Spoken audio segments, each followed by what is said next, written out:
Welcome everyone. This is part 2 of my slideshows showing the restoration of the ash frame body on my 1949 AC 2 Litre. Last time I repaired the boot area. Next I'll show repairs around the rest of the wheel arches. There was rot at the top of the arch. I've heard AC owners claim that water gets in via the trafficator slots, but this is not so. There were no water stains below the trafficators.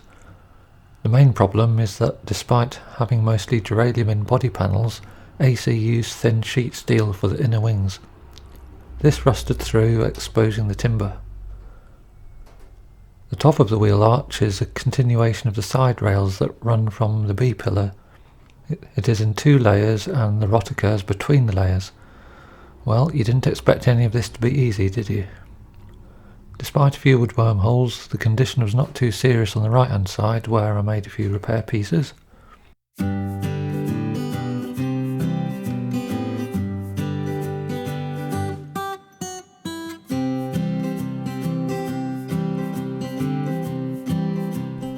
left hand side was a whole other story. This was one of a few places on the left of the car that had been attacked by a woodworm long ago, and not part of the infamous 2006 invasion. They had eaten into the outer layer and also spread into the side window surround and the top of the B pillar. Rot had also gone deeply into the join between the layers, from the top and from underneath. I tackled the underneath firstly.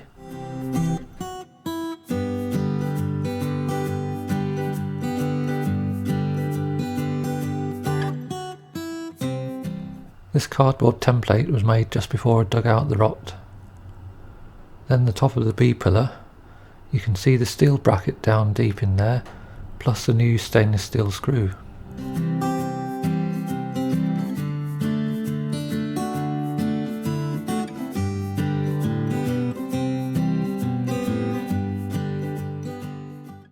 And there's the rear corner of the side window surround.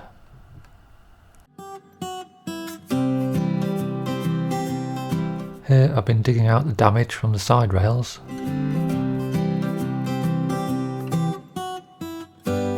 New repair pieces ready to go in. Gluing them in sequentially.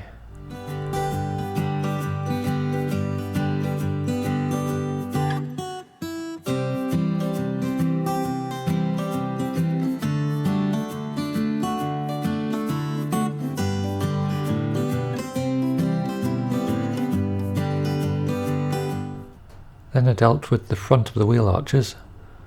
There's a gap in the original design that acts as a water trap, so I've put some packing in there, which also strengthens the structure a little bit.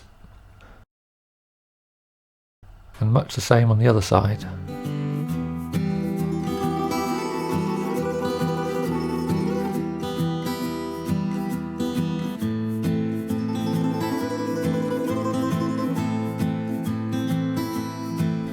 Some of the screw holes for fixing the outer wings had rotted, so I made ash dowels and glued them in. There were tiny areas of rot where the B pillars met the sill assemblies, and the same for the side pillars. I re-glued the right hand side pillar onto the sill. There were some gaps in the other pillar joints, so I glued in packing pieces. This one already had an original packing piece fitted. A few minor repairs at the base of the left hand B pillar. Turning our attention to the front of the doorstep and sill area.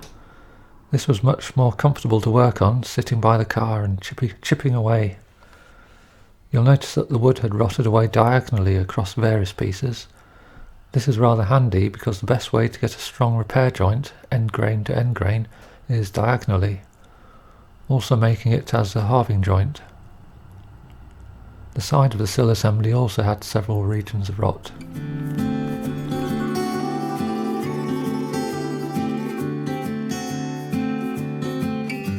Test fitting the vertical pillar.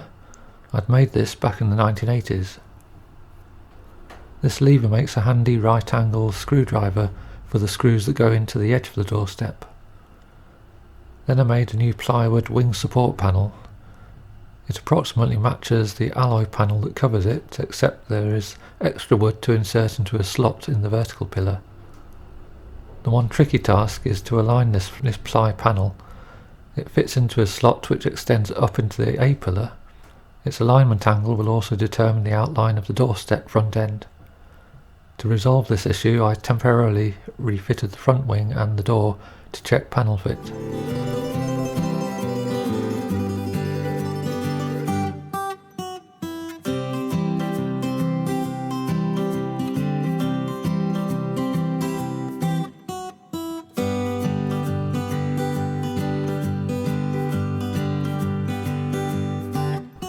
The left-hand doorstep had an additional problem. The passenger door had been scraping against the doorstep ever since the days Mum used to struggle with this door. I had assumed that the door was sagging. I was wrong. With the body panelling removed, I could see that the plank of wood for the doorstep was badly warped. It was twisted all along its length. AC had used a big piece of mahogany, although I doubt if that was the source of the problem. The front outer corner was 4 mm too high. Meanwhile, the rear outer corner was too low. All fairly straightforward to rectify when you have full access.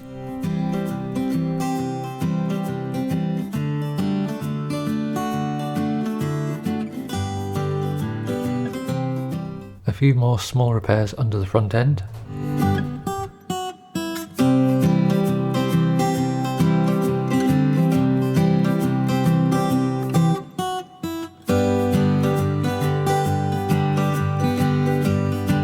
I decided to salvage the left-hand vertical pillar as the repairs could be made quite strongly.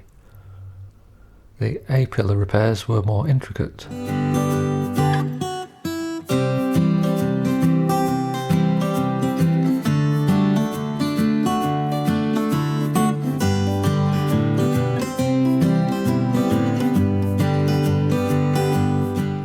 I found more big gaps which I filled with packing pieces. The big challenge in this area was halfway up the left-hand A-pillar. This had 4 major issues. Firstly, older woodworm damage that went through this 3-way joint. Secondly, the usual rot in the joint. Thirdly, the biggest gap I found on the car from the original build, a tapered gap deep inside. I could fit my little finger in it. However, after digging out the woodworm damage, that original gap was long gone. Fourthly, someone had installed a radio and aerial at some stage before my dad bought the car. They cut off this roof support to fit the aerial in the roof. Then they gouged a deep groove along the left-hand A-pillar for the aerial lead.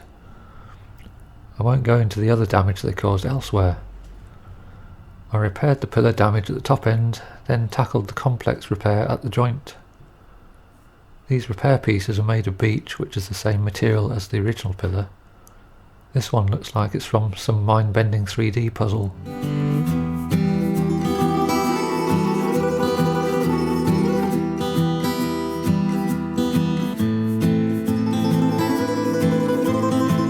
Here they are being glued in. The result looks pretty strong. Getting each piece to fit perfectly without losing critical dimensions is very time-consuming. Another problem with the fit of the passenger door was that the A-pillar was not parallel with the door. The pillar also had a very slight curve. I made slight adjustments for a better door clearance and plan to adjust the body shell accordingly when it goes back on. This area also has a few thin packing pieces on the side.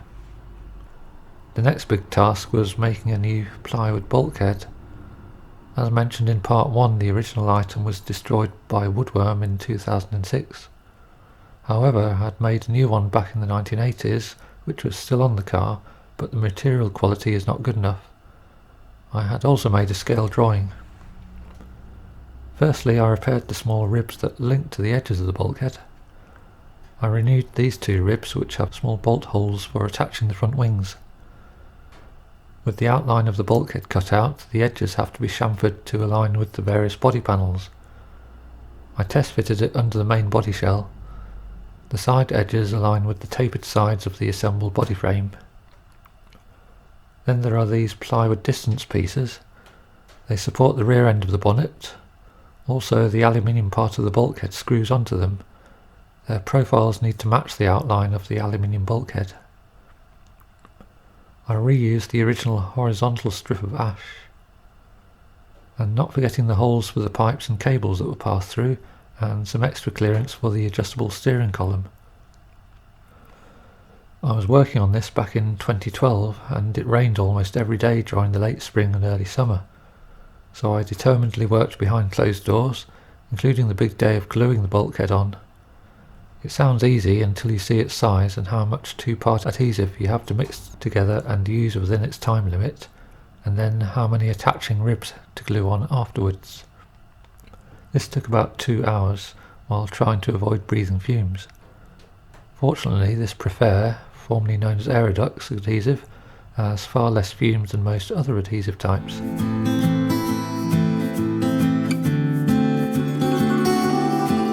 I almost forgot to mention that I obtained a few wood glue syringes. I use these mostly for filling woodworm holes. The dried Prefer adhesive usually comes off easily, but I always placed a piece of wire into the end to keep it clear. After 2 or 3 uses they tended to break or wear out. There will be a part 3 to come soon, but to round off part 2 I want to address some common misunderstandings about ash frames. I used to hear some negative comments about timber as a structural material for the AC. A good comeback would be to test their knowledge of the modulus of rupture. There are thousands of species of tree, and needless to say we don't use any old wood to build a car. While structural mild steel is stronger than ash relative to size, ash is considerably stronger relative to weight. Tensile strength is measured relative to size, and mild steel averages at 30 tons per square inch compared to ash at around 6 tons per square inch. When you factor in density it becomes more interesting. The relative density of steel is 7.8 compared to 0.6 for ash. That is, steel is 13 times as dense. That makes ash 2.6 times as strong as mild steel for a given weight. Ash is less than half the density of carbon fibre composite. Bending strength is where the stronger timbers have an even greater advantage weight for weight. The previously mentioned modulus of rupture can be used to calculate bending strength of timber. For crash resistance, ash has a number of advantages. Firstly, its strength varies in inverse ratio to how long the load is applied. In plain English, that means its strength is greater for an impact load than for a continuous one. Secondly, ash is much more resilient so that it absorbs impacts, reducing the need for strength to a small extent. Thirdly, it doesn't yield in the way metal does, which is why people get trapped in crashes and have to be cut free. In addition, ash is far less likely to suffer from fatigue and the resulting cracks. You can hammer nails in or insert small screws without causing any stress raisers. Stress raisers are small details in a component that magnify the prevailing level of stress. For example, drilling a small hole or stamping a part number onto a metal component might raise the stress and lead to breakage. I'm not finished with the advantages yet. Timber is also an excellent insulator of sound and heat compared to metal structures. That is partly why old coach-built cars are nice and quiet inside with minimal sound insulation. The big disadvantage is evident in this restoration story: dry rot, wet rot and woodworm. But the reasons why they stopped using wood in cars, apart from organs, is very straightforward. It is time-consuming and expensive to construct, and the supply of suitable trees is very limited. In part 3 I will show the completion of the ash timber repairs, and also lifting the frame off the chassis. That meant 3 layers of the car in my small garage, the body shell suspended above, then the wood frame jacked up and the chassis below. If that sounds a bit cramped, it was. See you next time.